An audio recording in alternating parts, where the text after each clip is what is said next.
नमस्ते। आज हामी एउटा एकदमै महत्त्वपूर्ण विषयमा कुरा गर्दैछौँ। नेपालको अनलाइन ट्रेडिङ सिस्टम अर्थात् टिएमएसबाट शेयर कसरी बेच्ने हो।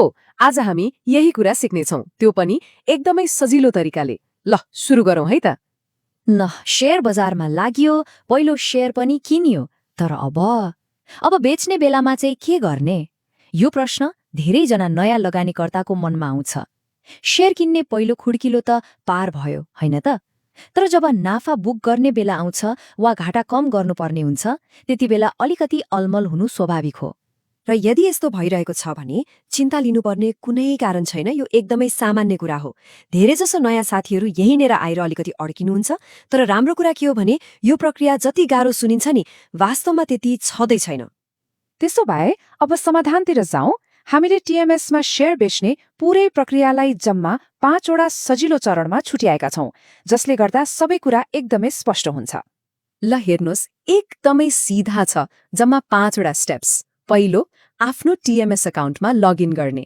यो त नेपाल स्टक एक्सचेन्जसँग सिधै जोडिएको हुन्छ। दोस्रो, आफूसँग भएको शेयर मध्ये कुन चाहिँ बेच्ने हो त्यो छान्ने। तेस्रो, अब कतिमा बेच्ने त हो त्यो मूल्य राख्ने। चौथो, कति किता बेच्ने हो त्यो संख्या तोक्ने। अनि अन्त्यमा सेल बटनमा क्लिक गरिदिने। बस यति हो। अब यो तेस्रो चरण अर्थात् मूल्य राख्ने कुरा चाहिँ एकदमै महत्त्वपूर्ण छ। सधैँ बजारमा अहिले कति मूल्य चलिरहेको छ त्यो हेरेर मात्र आफ्नो बिक्री मूल्य राख्नुपर्छ। जस्तै मानिलिउँ बजारमा कुनै शेयर 500 रुपैयाँमा किन बेच भइरहेको छ, तर आफूले चाहिँ 550 रुपैयाँमा बेच्न खोज्यो भने किन्ने मान्छे नभेटिन सक्छ र अर्डर त्यत्तिकै बस्न सक्छ। यो सिस्टमले कसरी काम गर्छ भने तपाईले बिक्री आदेश राख्ने बित्तिकै सिस्टमले त्यही मूल्यमा किन्न तयार भएको खरिदकर्ता खोज्न थाल्छ। जब तपाईले राखेको मूल्य र किन्ने मान्छेले तिर्न चाहेको मूल्य ठ्याक्कै मिल्छ, त्यसलाई अर्डर म्याच भनिन्छ अनि तपाईको कारोबार आफै पूरा हुन्छ। ल अब टिएमएसमा शेयर बेच्ने तरिका त थाहा भयो, तर कसरी बेच्ने भनेर जान्नु मात्रै सबै कुरा होइन। खासमा कहिले र किन बेच्ने भन्ने कुराले नै एक सामान्य विक्रेता र एक स्मार्ट विक्रेता बीचको फरक छुट्याउँछ। आउनुहोस् अब यो मानसिकताको बारेमा अलि कुरा गरौँ। यहाँ बुझ्नुपर्ने मुख्य कुरा के हो भने शेयर बजारमा भावनामा बगेर निर्णय लिँदा अक्सर धोका हुन्छ। बजार अलिकति घट्ने बित्तिकै आत्तिएर बेच्ले हो भने पछि बढ्दा आउने राम्रो नाफा गुम्न सक्छ। त्यसैले जहिले पनि एउटा स्पष्ट योजना बनाउनु जरुरी छ।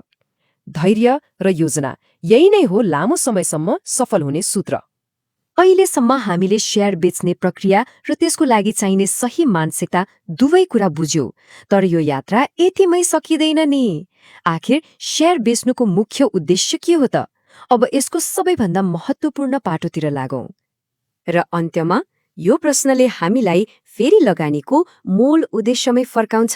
शेयर बेच्नु भनेको कि त नाफा कमाउनु हो कि त घाटा कम गर्नु हो, तर त्यो वास्तवमा कति भयो भनेर कसरी थाहा पाउने?